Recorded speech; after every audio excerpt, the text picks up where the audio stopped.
Bonjour à tous. Il est 8h30. Je vous propose que nous commencions ce nouveau webinaire sur la REP bâtiment avec une session dédiée aux exploitants de plateformes de recyclage. Je me présente, je m'appelle Stéphane Ruttard-Marcelan, je suis le directeur développement durable de la FNTP et donc je serai votre animateur pour ce webinaire et passerai la parole à nos intervenants experts et modérerai aussi la période de questions qui sera dans la deuxième partie. Je vous signale que ce webinaire est enregistré pour permettre le replay. Et je vous invite à poser vos questions dans le chat et c'est moi qui les collecterai. Donc, je vous propose de commencer tout de suite par le premier slide pour vous signaler que ce webinaire vous est proposé par la FNTP dans le cadre de la marque Recycleur des travaux publics, une marque de reconnaissance pour tous les acteurs du recyclage dans les travaux publics et en particulier pour les plateformes de recyclage, avec une page dédiée sur le site internet de la FNTP et un certain nombre d'outils et d'actions fédératives, professionnalisantes autour des métiers de la plateforme de recyclage. Sur le slide suivant. Donc, l'ordre du jour de notre conférence de ce matin, on va vous refaire une petite présentation. En l'occurrence, Marie Tobias, en charge de l'économie circulaire à la FNTP, vous refera une présentation générique avant de revenir sur les aspects qui concernent plus spécifiquement la plateforme autour du transport, de l'accueil des déchets, du traitement et de la commercialisation des matériaux recyclés vers la parcelle bâtie. Ensuite, nous ouvrirons la partie vive du séminaire avec une séquence de questions-réponses où Marie Tobias et nos experts répondront à vos questions. Avant de commencer, je vous signale sur le site internet de la FNTP, fntp.fr, l'ensemble des outils d'information qui vous sont proposés pour mieux connaître, décrypter la filière REP PMCB et les impacts éventuels sur l'ensemble des métiers des travaux publics. Et en cela, prendre les bonnes décisions à un mois aujourd'hui de l'entrée en pleine application de la filière et de son éco-contribution. Voilà, je vous remercie pour votre attention et je transmets la parole à Marie Tobias pour le webinaire proprement bas. Merci.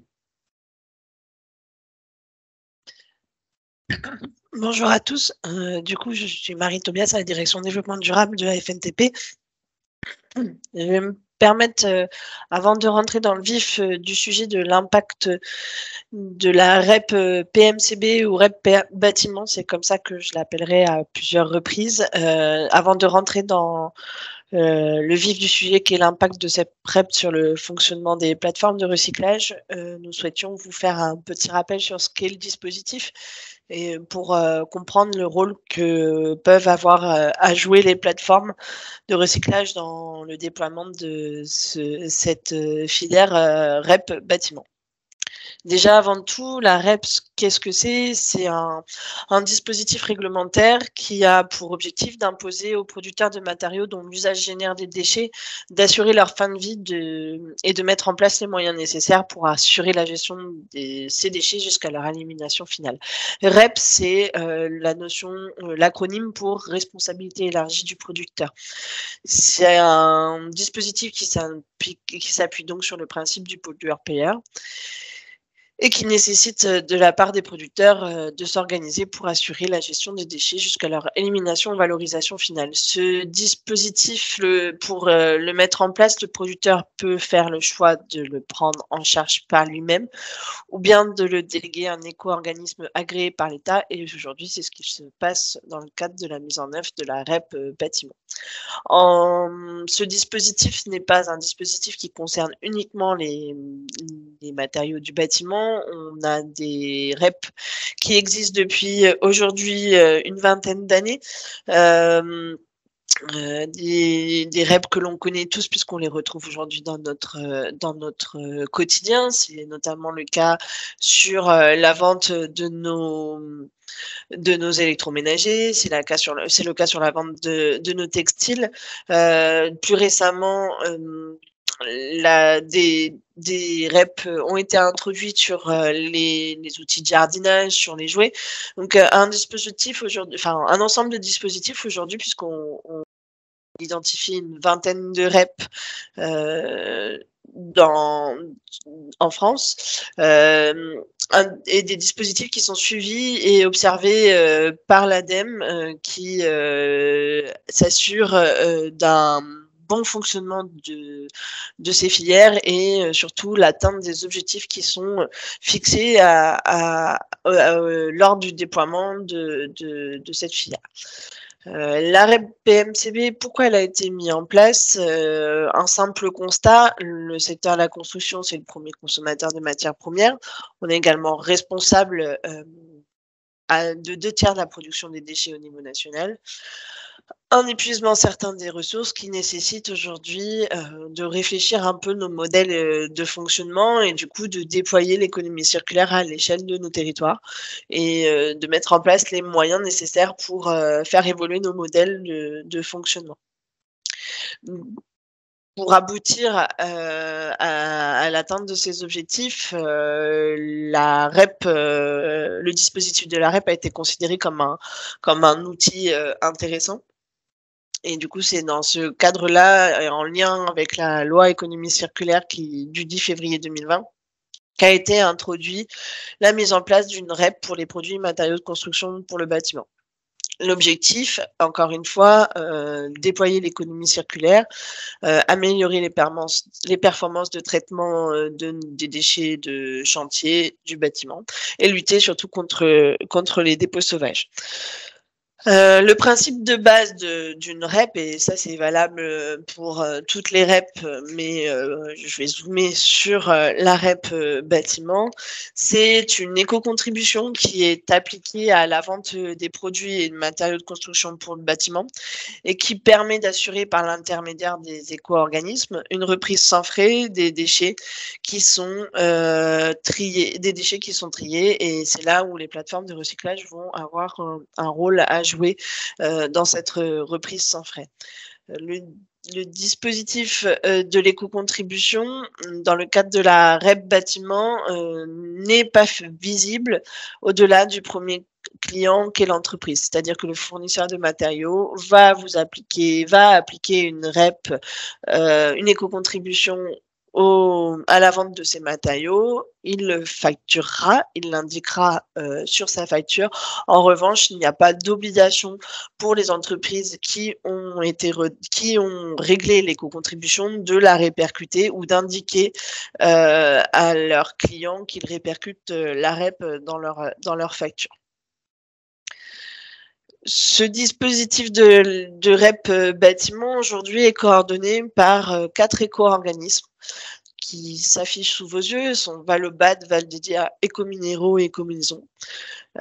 Ces 4 éco-organismes sont coordonnés par un éco-organisme coordonnateur, aujourd'hui appelé OCAB.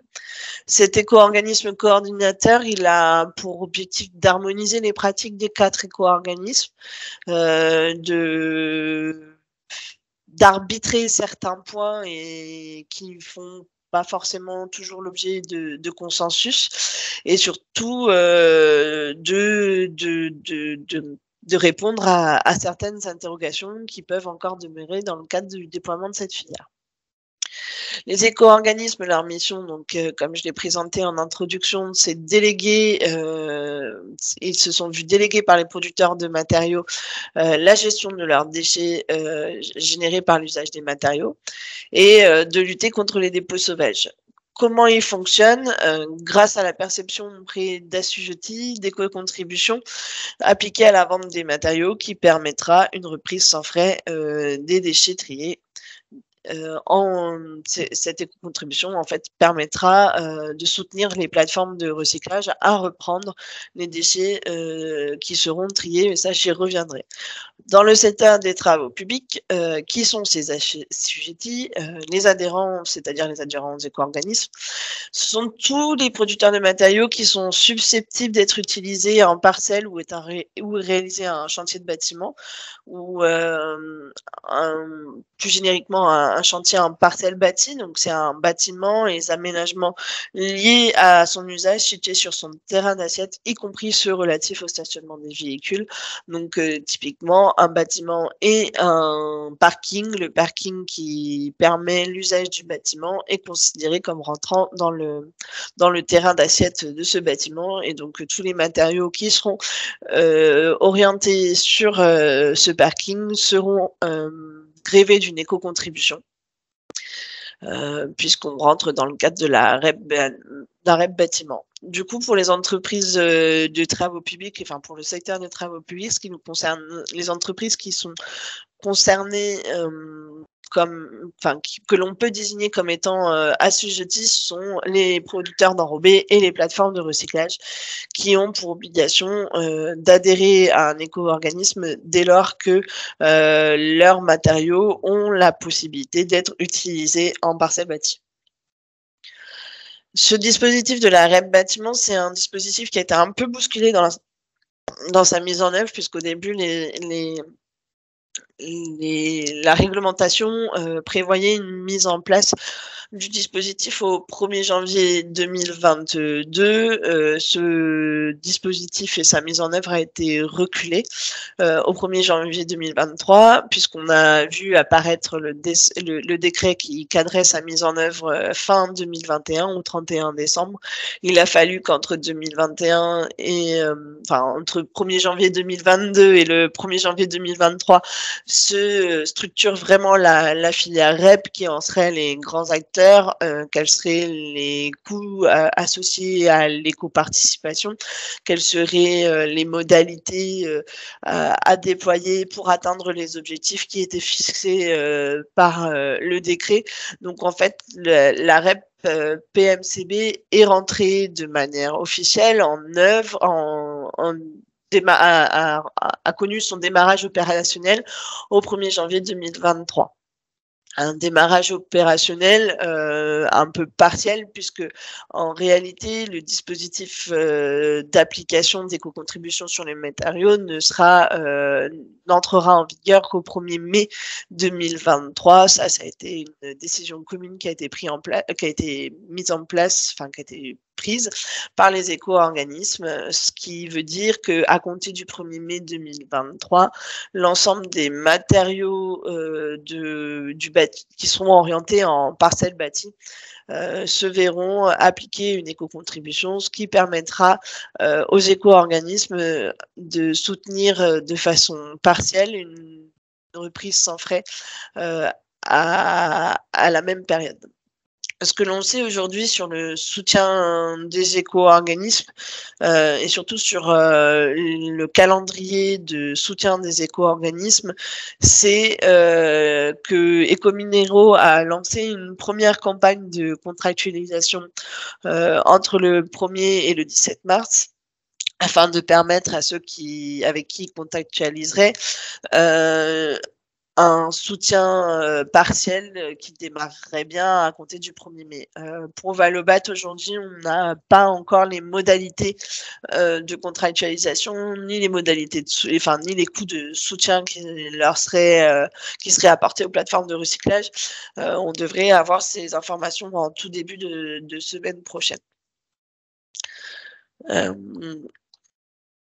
On va donc rentrer plus précisément sur l'impact de ce dispositif pour vous, plateformes de recyclage, et zoomer sur ce que ça peut imposer en fonction de l'activité que vous pouvez avoir sur vos plateformes de recyclage, à savoir à la fois une activité d'opérateur de déchets, puisque sur vos plateformes, les déchets sont susceptibles d'être ramenés pour bénéficier d'une reprise sans frais. Et ce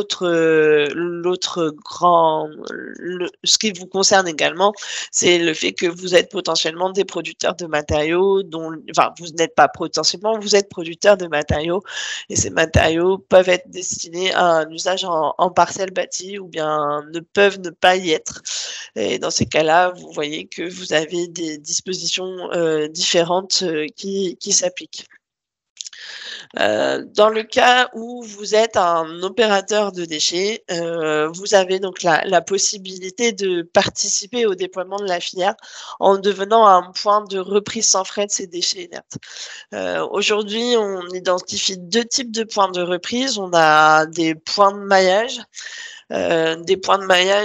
Qui constitueront le maillage officiel des éco-organismes, toutes les installations de traitement qui contribueront à ce maillage des éco-organismes devront reprendre sans frais les déchets du bâtiment, toutes catégories confondues. Et sur ces points de maillage, accepter également de réaliser un tri de flux conformément à l'arrêté du 16 juillet 2021. Pour certains points de maillage, il faudra reprendre les déchets dangereux. Une zone de réemploi sera nécessaire. Et en moyenne, on estime, l'objectif fixé aux éco-organismes est d'avoir un point de maillage toutes les 10 à 20 km en moyenne. Il n'y a pas forcément d'obligation à reprendre les 7 flux et du coup à mettre les moyens nécessaires sur les installations de recyclage pour accueillir les 7 flux. Donc les 7 flux, je rappelle, sont les plâtres, les déchets inertes, les métaux, le bois, le verre, le plastique et le papier carton. Du coup, si par exemple vous n'avez pas la surface, vous n'avez pas le souhait d'assurer cette reprise, cette flux, vous pouvez quand même contribuer au déploiement de la filière en devenant un point de collecte. Et du coup, ce point de collecte qui sera en l'état un peu moins soutenu dans le soutien à la prise en charge des déchets, a la possibilité de récupérer, de reprendre sans frais les déchets, notamment les déchets inertes, et à accepter toute une partie ou non des 7 flux que j'ai cités précédemment. Dans l'éventualité où vous deveniez un point de reprise sans frais des déchets inertes, ce qui va vous concerner, c'est que vous pourrez reprendre les déchets inertes, uniquement les déchets globalement, ceux qui sont éligibles à la reprise sans frais et qui respectent les standards de collecte définis par les éco-organismes. J'y reviendrai après sur ce que seront ces standards de collecte. Une fois que vous acceptez de reprendre ces déchets, vous allez pouvoir bénéficier d'un soutien à la reprise sans frais, dont le montant est fixé annuellement par les éco-organismes et à hauteur pour les déchets inertes sur les plateformes de recyclage de 50% du barème qui est fixé par les éco-organismes en 2023, de 80% en 2024 et de 100% en 2025. Vis-à-vis de vos clients, vous leur facturerez le reste à charge aux producteurs initiaux des déchets, compte tenu de la progressivité du dispositif, et vous vous engagerez à ne pas appliquer un prix restant à la charge du producteur initial supérieur à 50% du tarif de soutien fixé par l'éco-organisme pour l'année 2023. Voilà le grand cadre général sur l'impact du dispositif au titre d'opérateur de déchets. Aujourd'hui, comme je l'ai indiqué, on a connaissance des modalités de contractualisation pour potentiellement bénéficier d'un soutien à la reprise sans frais par Ecominero. Donc, comme je l'ai indiqué, il faut que vous respectiez certaines conditions pour pouvoir contractualiser et reprendre sans frais les déchets qui répondent aux standards de collecte et qui sont fixés encadrés par la REP. Donc, dans le cadre des Ecominero, forcément, il y a une conformité à la réglementation ICPE.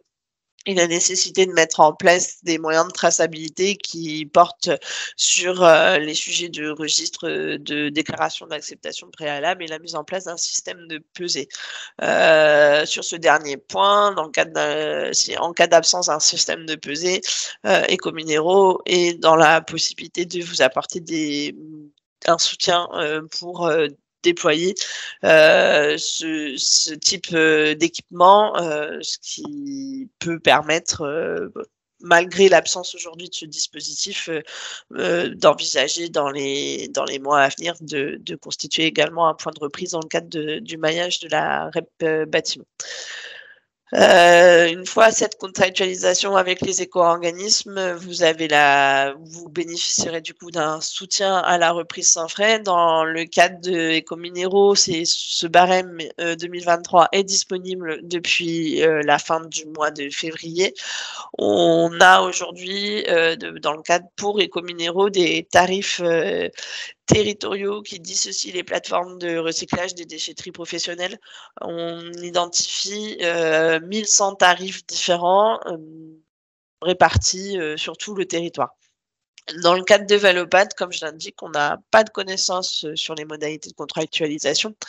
En revanche, on sait que les tarifs, les modalités de soutien seront des tarifs départementaux et on en saura plus très probablement en début de semaine prochaine, comme ça a été annoncé dans diverses réunions. En tant que producteur de matériaux, du coup, là, pour le coup, c'est matériaux recyclés, vous avez également des obligations. Une adhésion obligatoire à un éco-organisme et la mise en place d'une traçabilité amont, en fait, que vous adhériez ou non à Valobat, enfin à Écominéraux ou à Valobat. Cette adhésion, je rappelle, est gratuite, annuelle, et à cette occasion, lors de votre adhésion, vous est fourni un numéro SIDEREP pour Écominéraux et un identifiant unique pour Valobat qui permettent d'assurer le point de départ de la traçabilité des matériaux qui généreront des déchets sur les chantiers de bâtiments. En tant que producteur de matériaux potentiellement orientés vers une plateforme de recyclage, pour tous les matériaux en tant que producteur de matériaux potentiellement destinés à un usage en parcelle bâtie, sur ces matériaux-là, ceux qui seront orientés vers des parcelles bâties, vous aurez à leur appliquer une éco-contribution à la vente de ces matériaux. Le montant de cette éco-contribution est fixé pour les deux éco-organismes que sont Écominéraux et Valobat, et vous pouvez potentiellement les retrouver sur leur site internet. En fonction de l'éco-organisme auquel vous adhérez, il y a une déclaration des tonnages commercialisés qui est obligatoire. Pour Écominéraux, elle est mensuelle avant le 10 du mois suivant. Il s'agit de déclarer la mise sur le marché du mois précédent et c'est une facturation mensuelle qui est faite par les éco-organismes auprès des producteurs de matériaux. Donc ça veut dire que tous les mois, au regard de votre mise sur le marché du mois précédent, Écominéraux vous facturera la quantité d'éco-contribution que vous leur devrez et vous aurez à leur reverser cela de manière mensuelle.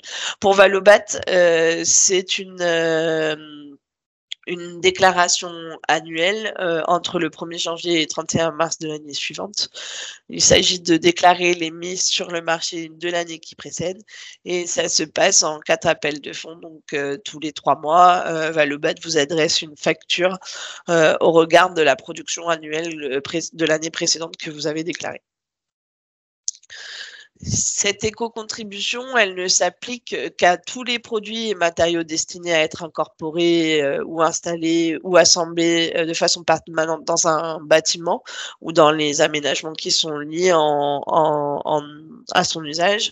Vous avez là sous les yeux 2 catégories de matériaux qui sont encadrés par la REP bâtiment.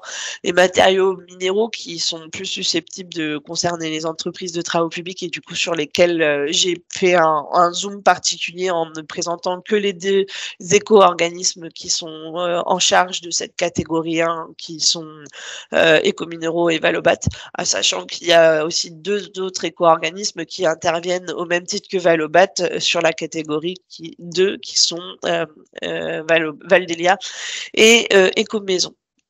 Et cette éco-contribution, donc elle s'applique à tous les matériaux qui sont orientés en parcelle bâtie. En revanche, elle ne s'applique pas aux matériaux qui sont destinés aux chantiers de travaux publics ou de génie civil. Elle ne s'applique pas aux terres excavées et le décret fixe également que tous les matériaux qui sont utilisés en monuments funéraires, en équipement industriel et en installation nucléaire ne sont pas concernés par l'application de cette éco-contribution. Cette éco-contribution, donc je reviens dessus, mais c'est très important, elle ne s'implique pas à la vente ou à la cession des matériaux qui sont orientés dans des chantiers de travaux publics.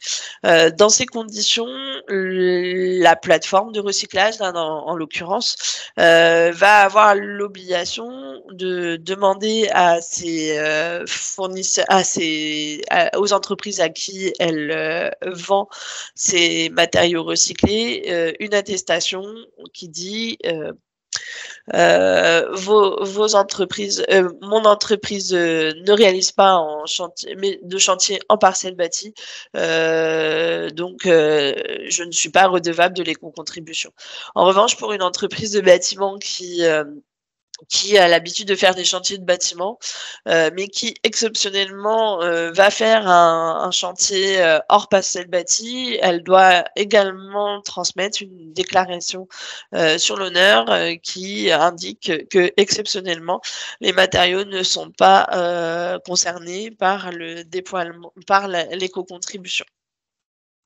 Ce cadre d'orientation de l'éco-contribution, d'application de l'éco-contribution au fait que les matériaux soient ou non orientés vers une parcelle bâtie pose aujourd'hui beaucoup de questions à toutes les entreprises qui ont notamment des plateformes de recyclage, à savoir quelle est l'assurance que j'ai en tant qu'entreprise qui vend des matériaux que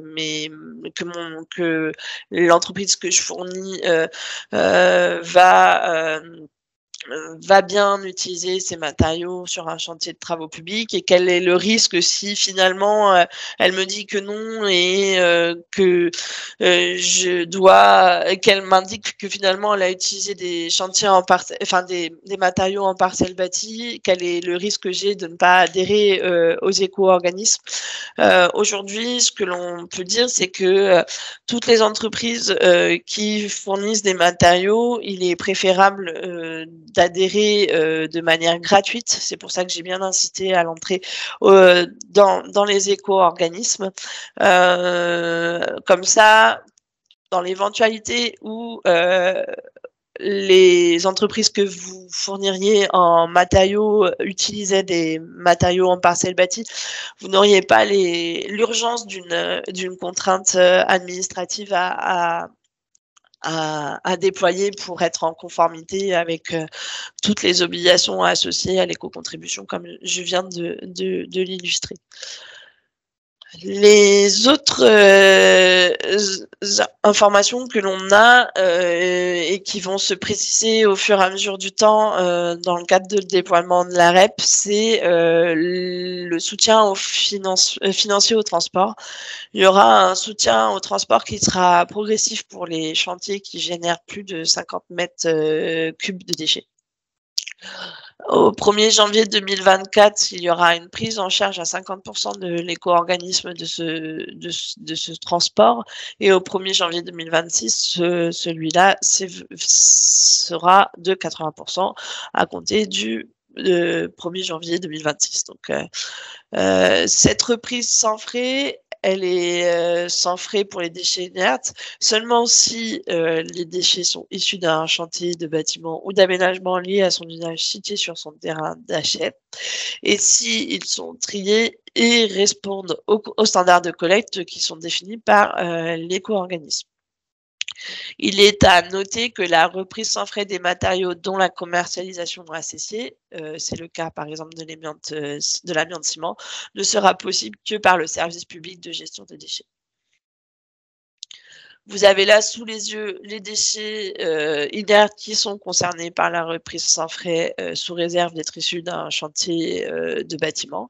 Donc, c'est ceux que l'on retrouve aujourd'hui dans notre nomenclature déchets et que vous avez l'habitude de recevoir sur vos installations de traitement.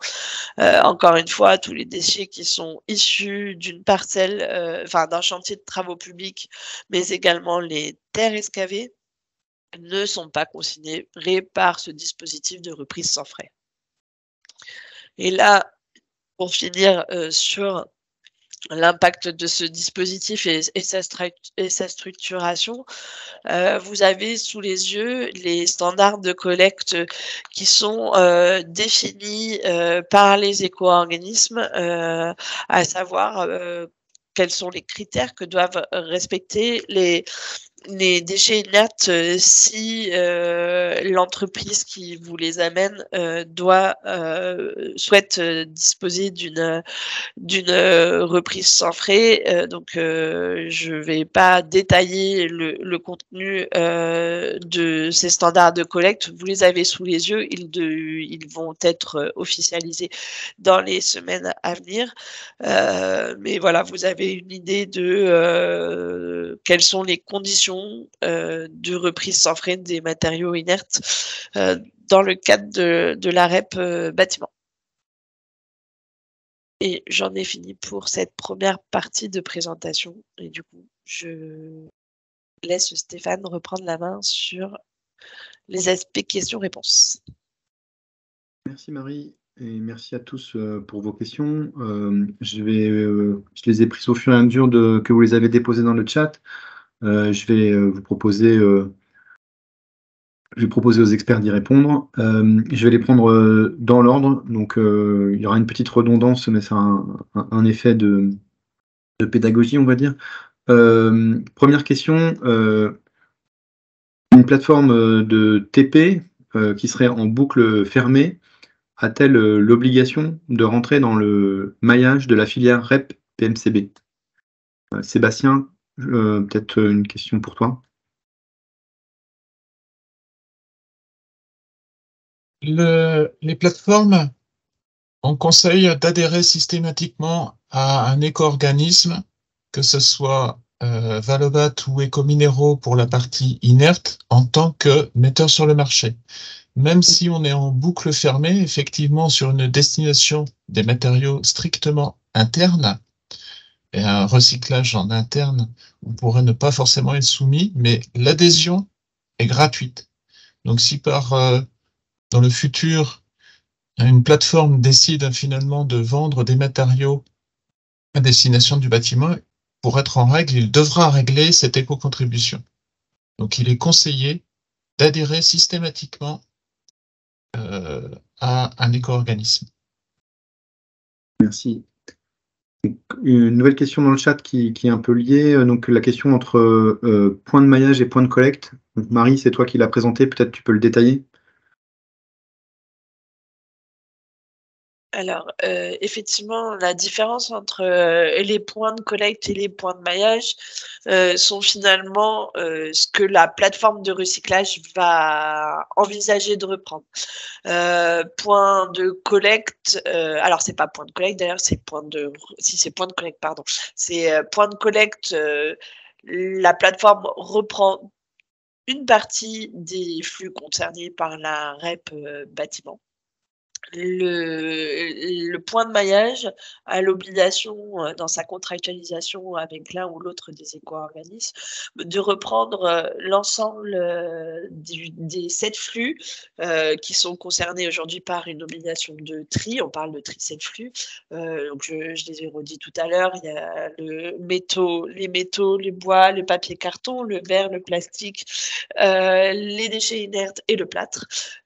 Donc les plateformes qui souhaitent être identifiées comme un point de maillage devront également reprendre ces 7 flux et consacrer une zone de réemploi sur leur plateforme et également la possibilité de reprendre une partie des déchets dangereux. Voilà. Le sujet des déchets dangereux n'est pas forcément obligatoire, et ça, c'est vraiment dans les modalités de contractualisation que vous aurez avec les éco-organismes que ces choses-là pourraient avoir à se préciser. Voilà.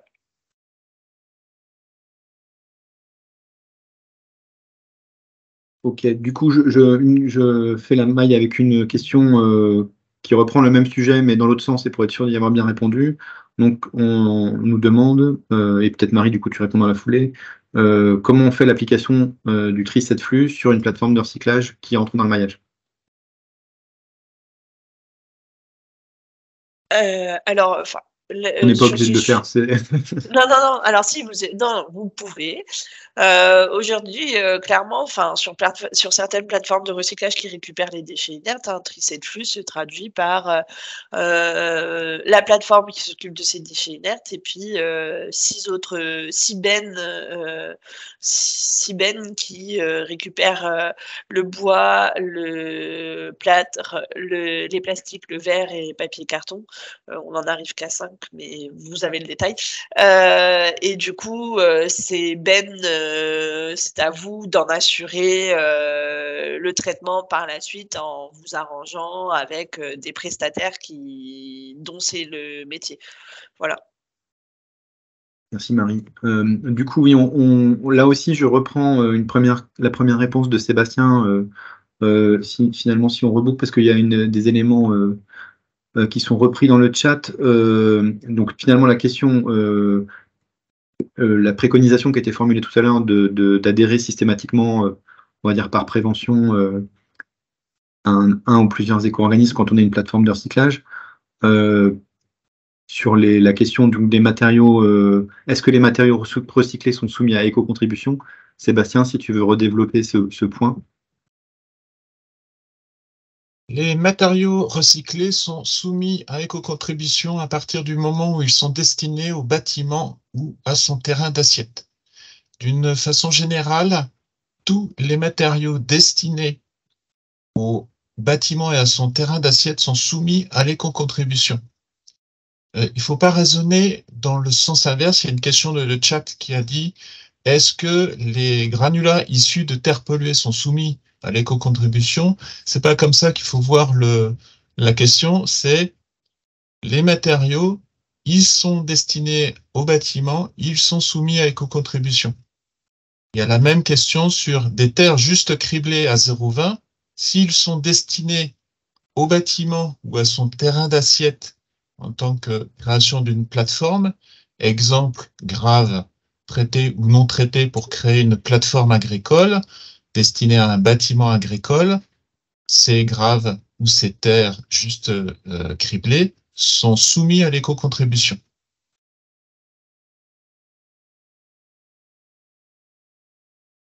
Merci Sébastien. Donc ensuite, on a une série de questions sur la facturation et la visibilité du soutien quand on fait un tarif à un client et qu'on lui revend du matériau recyclé.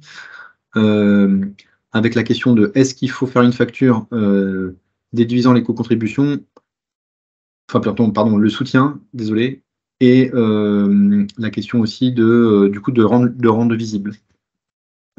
Bruno, Yvelin, vous voulez répondre?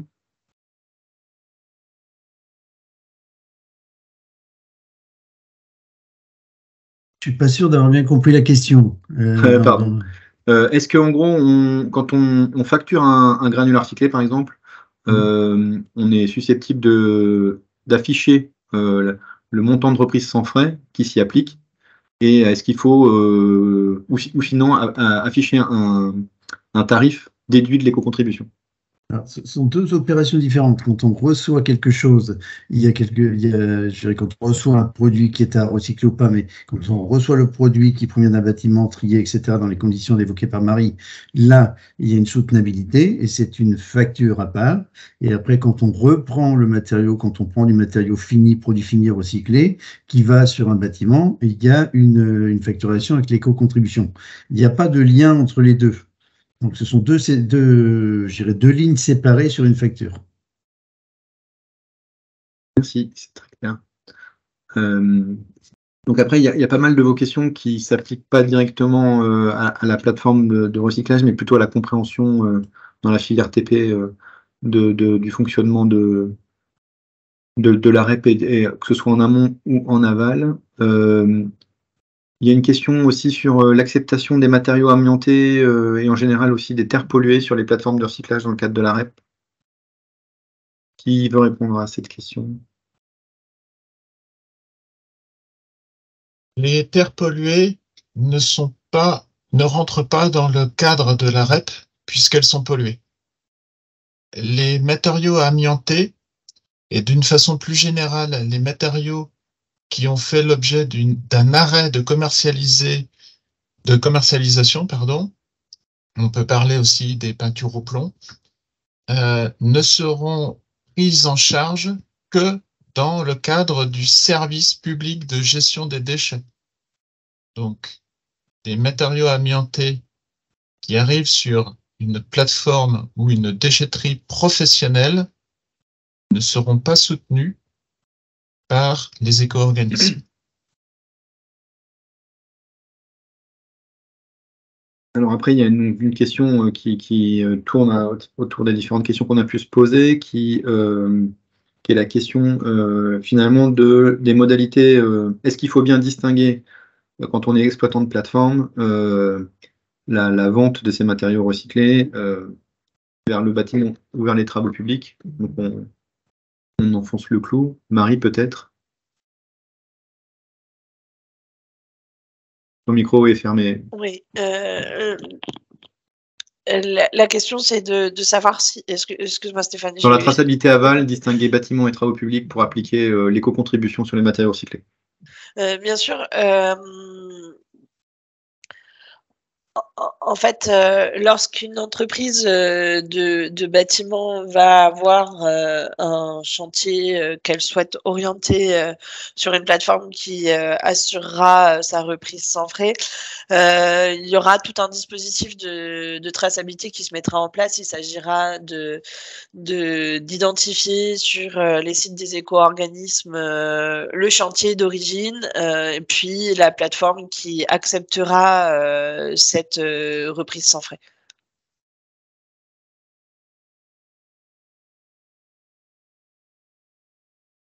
Alors, je vais vous lire la question que je ne maîtrise pas complètement. À quel moment se passe la première facturation de la REP PMCB lorsque la plateforme de recyclage fournit les chantiers de l'entreprise qui la détient en propre?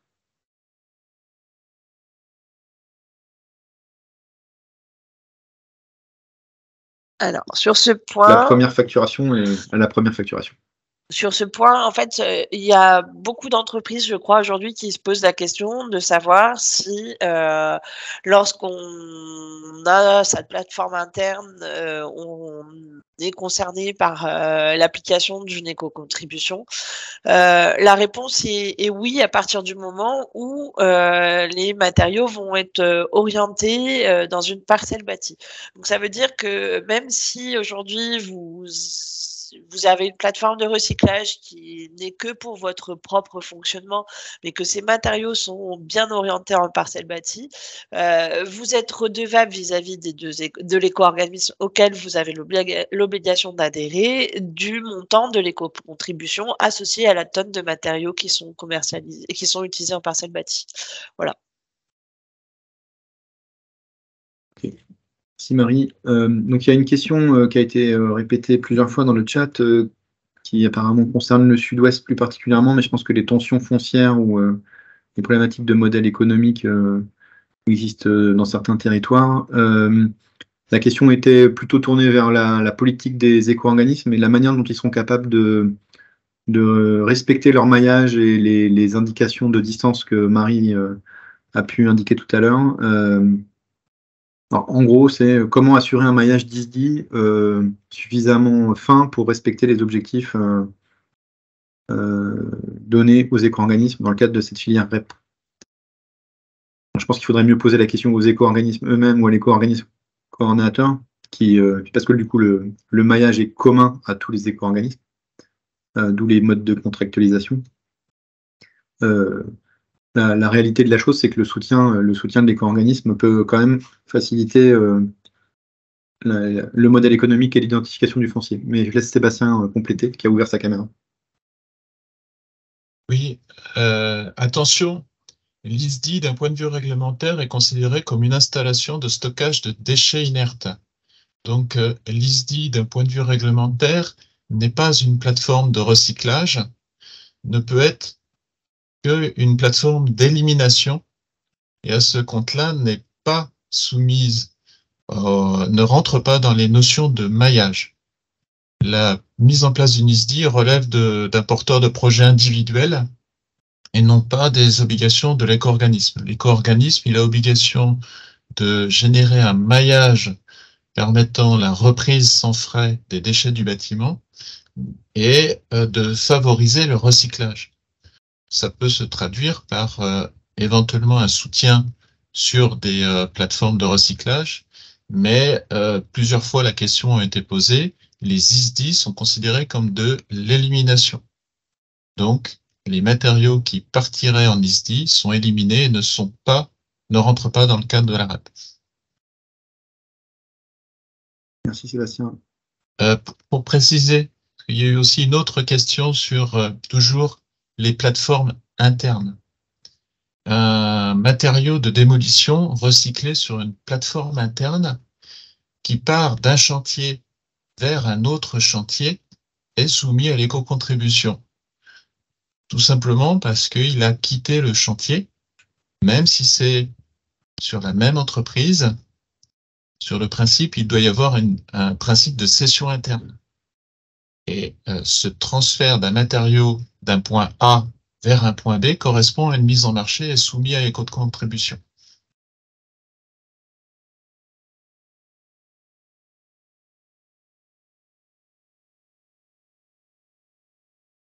Je rouvre mon micro, excusez-moi. Donc il y a une question sur... il y a eu des questions sur le négoce, il y a aussi des questions sur l'achat-revente. La question, je vais vous la lire.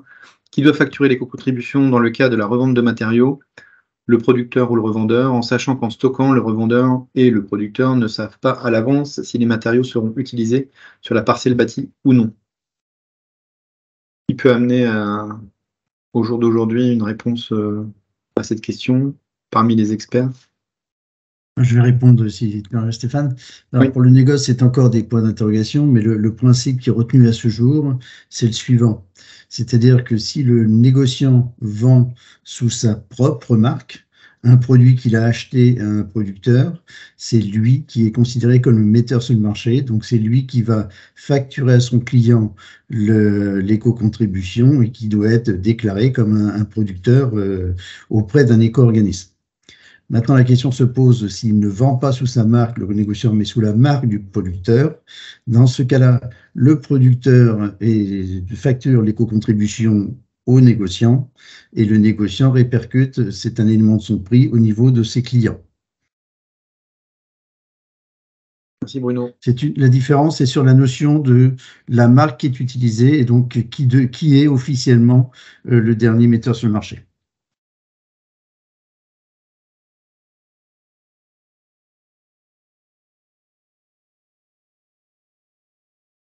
Alors, pour l'instant, je n'ai répertorié que des questions qui ont déjà été posées. Alors, dans tous les cas, ça me permet de vous signaler que, en plus du support du webinaire, vous recevrez par la suite une foire aux questions reprenant l'ensemble des questions du chat si malheureusement on avait manqué. Ah là là là. Oui, finalement, ce qui est le juge de paix pour ce qui est de l'éco-contribution, c'est le fait de la mettre en marché et de l'utiliser sur un chantier, même quand il s'agit de... Enfin, ça vient d'être dit. Donc, il y a le sujet du négoce. Si le négoce ne vend pas pour la parcelle bâtie, bah, il reste toujours la situation hypothétique et rare où le client final l'utilise en parcelle bâtie. Et donc, il faut s'en prémunir.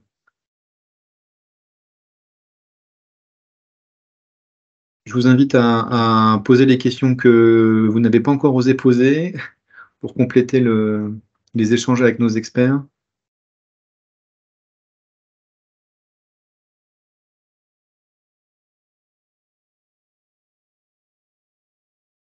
Alors, par ailleurs, on vous proposera très prochainement sur le site internet de la FNTP un certain nombre de documents de vulgarisation vraiment focalisés sur l'exploitant de plateforme de recyclage, entre autres des infographies qui permettront simplement de véhiculer au sein de votre entreprise les éléments d'information et les exigences à date. Sébastien, vous voulez reprendre la parole? Alors, il y a eu plusieurs questions sur les barèmes de soutien aux plateformes et aux gestionnaires de déchets. Donc là, nous sommes sur la partie aval, à partir du moment où une plateforme ou un gestionnaire de déchets a contractualisé avec un éco-organisme, sachant que pour l'instant, le premier éco-organisme qui a proposé des contrats, il s'agit d'Ecominero. Valobat n'a pas encore publié ses contrats. Donc je ne parlerai que pour le cas d'Ecominero. Aujourd'hui, Ecominero, quand une société contractualise pour obtenir des soutiens à la reprise sans frais des déchets, il est soutenu à hauteur pour les plateformes de 50% d'un barème de référence. Ce qu'il est important de dire, c'est que la plateforme ne pourra facturer que jusqu'à concurrence du barème de référence. Prenons un exemple. Le barème de référence est de 10 € pour une plateforme. Le soutien sera de 50%, donc de 5 €. Ça veut dire que la plateforme pourra, si elle le souhaite, facturer à son apporteur de déchets un complément, et ce complément ne pourra aller que jusqu'à la hauteur du barème de soutien, donc il ne pourra facturer un complément que de 5 € supplémentaires s'il le souhaite. Du coup, est-ce que tu peux prolonger sur la question de la manière de gérer les matériaux qui sont les déchets qui sont apportés sur plateforme aujourd'hui et qui sont repris d'ores et déjà gratuitement? Toujours pareil, dans le cas où la plateforme a contractualisé avec un éco-organisme. Si elle accueille aujourd'hui gratuitement une tonne de béton et que le barème de référence est de 10 €, eh bien, elle pourra continuer, si elle le souhaite, à accueillir son béton, sa tonne de béton gratuitement et touchera 5 € de soutien de l'éco-organisme. Là, je parle que d'Ecominero puisque c'est le seul qui a publié à aujourd'hui. Pour Valobat, ça pourra être peut-être des conditions différentes. Merci. Je souhaiterais rebondir sur une question qui a été évoquée, enfin une affirmation qui est un peu surprenante. Il n'y a pas de nom, c'est juste les produits soumis à l'éco-contribution sont les produits mis sur le marché, le premier produit générant de la TVA. Ça n'a rien à voir avec le produit générant de la TVA. Et très important, les produits recyclés sont issus de la démolition, donc pas les premiers pour la mise sur le marché. Si, tout simplement parce que l'objectif de la REP n'est pas celui de la TVA et de mettre sur le marché, c'est juste un artifice, c'est uniquement l'objectif de financer le coût du produit lorsqu'il sera, je dirais, en fin de vie. Donc, quand on remet un produit, un granulat recyclé, mais on le remet sur le marché et on l'utilise dans un ouvrage, quand on déconstruira cet ouvrage, ça deviendra un déchet et on a besoin d'avoir de l'éco-contribution pour financer la vie de ce déchet. Donc, ça n'a rien à voir avec la TVA et je persiste et je pense qu'on l'a assez dit. Les granulats recyclés, lorsqu'ils sont utilisés dans l'ouvrage bâtiment au sens large, est bien soumis à l'éco-contribution.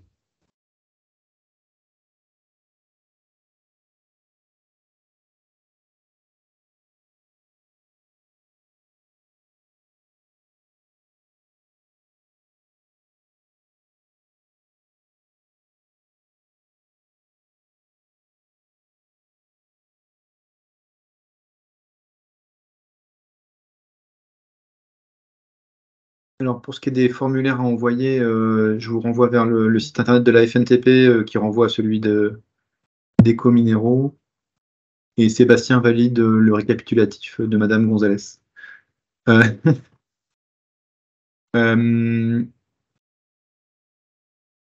Est-ce que vous avez une dernière question avant de clore ce chat?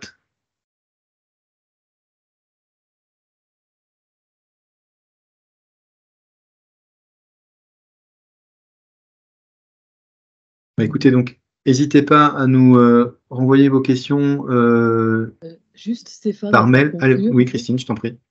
en fait, moi, je voudrais insister sur le fait d'adhérer à Ecominero en tant que plateforme de recyclage, parce qu'en fait, il faut effectivement que le maillage soit maximum. Donc ça, je réponds en partie sur la question qui vient du Pays Basque, parce qu'en fait, il faut utiliser toutes les installations existantes pour justement éviter d'avoir à déposer des demandes d'installation qui risquent effectivement de poser quelques soucis. Et dans les plateformes de recyclage, j'insisterai pour inclure les usines d'enrobés. Excusez-moi, je ne me suis pas présentée, hein. Christine Leroy, Route de France. J'aurais dû Présente commencer plus, par Christine. ça. Bonjour à tous. Mais effectivement, les usines d'enrobés sont aussi des sites qui reprennent des agrégats d'enrobés, qui peuvent qui les réutilisent de toute façon, hein, pour faire de nouveaux enrobés. Donc les usines d'enrobés doivent aussi rentrer dans le circuit des plateformes de recyclage. Voilà.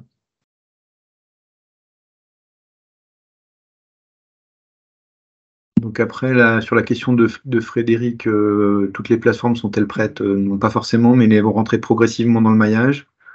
Après, chaque exploitant se posera les questions effectivement de sa stratégie territoriale et commerciale.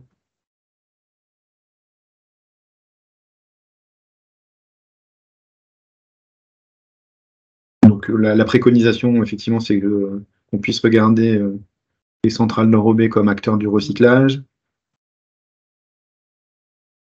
Un peu vite.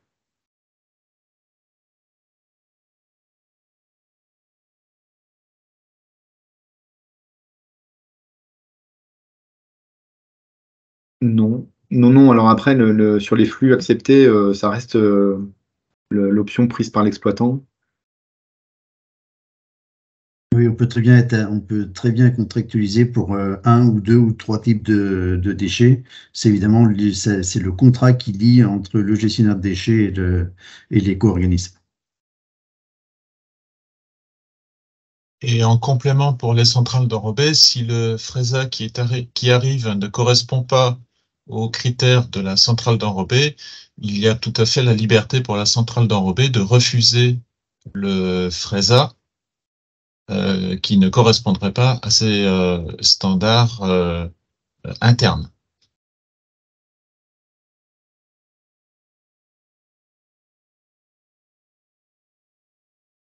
Alors, il y a une question sur attestation partielle 7 flux. Je ne sais pas vraiment à quoi ça peut correspondre. Deux choses pour l'attestation partielle 7 flux. Si la déchetterie professionnelle ou la plateforme ne reçoit que certains des 7 flux, typiquement une plateforme d'inertes qui ne recevrait que des inertes et pas les autres flux de la REP PMCB, forcément, il ne pourrait faire qu'une attestation partielle sur la bonne qualité du tri. Et quand je parlais justement de FRESA qui pourrait être refusé sur centrale d'enrobés, eh bien, c'est tout simplement pour répondre à l'utilisateur inconnu. S'il y avait de l'amiante dans les FRESA, c'est un critère de refus.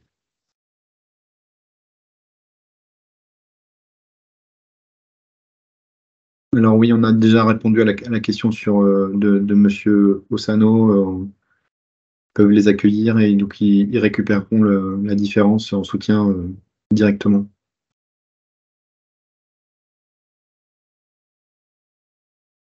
On arrive au terme en termes de temps de la période qu'on avait décidée. Alors peut-être chez nos experts, il y a des interventions. Pardon, il y a une allez-y, question, excuse-moi, de Laetitia Dupont qui précise qu'il faut une rubrique ICPE en tant qu'installation pour les gestionnaires de déchets. Alors oui, à ce jour, quand il faut une rubrique ICPE, c'est pour les les différents éco-organismes, pour pouvoir contractualiser, il faut une rubrique ICPE. Alors, c'est une autorisation, une déclaration ou un enregistrement. Mais à ce jour, je dis bien à ce jour, parce que c'est des discussions qui sont toujours en cours, s'il n'y a pas de cette rubrique, il ne peut pas être contractualisé entre un éco-organisme et un gestionnaire de déchets et par conséquent pas être soutenu. Donc pour le moment, je dis bien pour le moment, c'est une connaissance à date, il faut absolument une rubrique ICPE.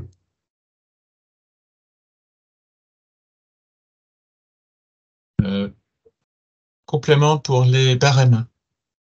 Les barèmes, effectivement, que ce soit pour la partie éco-contribution ou pour la partie soutien aux plateformes et aux gestionnaires pour la récupération sans frais, sont des barèmes qui sont révisables annuellement et qui le seront très certainement pour tenir compte d'un rééquilibrage des marchés et de la connaissance par les différents éco-organismes de la réalité des marchés. La question par rapport à l'adhésion, la préadhésion si on est en cours d'obtention d'un arrêté préfectoral, par exemple, c'est effectivement possible de commencer à remplir cette demande d'adhésion, puisque de toute façon, des plateformes se créent, j'allais dire tous les jours, pas forcément tous les jours, mais il s'en créera. Nous-mêmes, on crée des plateformes qui bougent. Donc il y aura cette possibilité à venir.